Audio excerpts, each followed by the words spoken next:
Thousands marched through the National Mall today, honoring the heroes who helped set America on a path towards equality. Robert Lyles joins us live tonight in Arlington with a look back at this historic day. Robert. Well, Autria, it was commitment without regard to cost that brought tens of thousands of people to the original March on Washington. And today we found it was commitment and paying the cost that brought thousands back a half century later.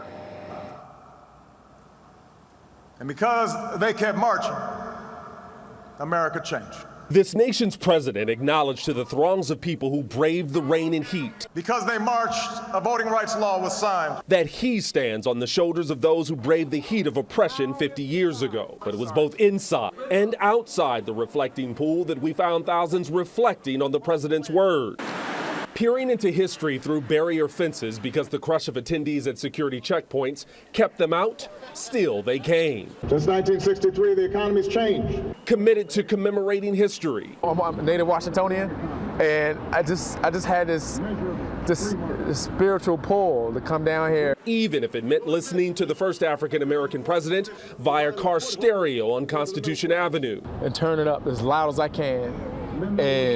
And then the crowd just kept coming and coming. Dr. Walter Bowers was one of them. 18 and a half century ago, he paid a price for civil rights. I spent about 4 days on the county chain gang the day before the march. That experience, along with standing on the mall, drove his desire to become a surgeon, he says. So he returned to Washington to complete his circle. But my daughter has no idea what we went through.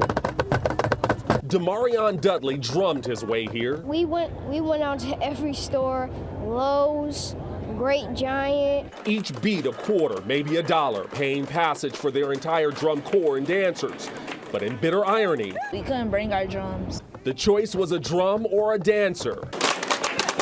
It seems they chose well. That is what today was also about. It wasn't simply a commemorative event, it was also a continuation event. Now, there was considerable discussion amongst the attendees that we spoke with about whether Dr. King's dream was realized this half century later. The majority said yes, but they also said the nation still has a long way to go. Live in Arlington, I'm Robert Lyles, ABC 7 News.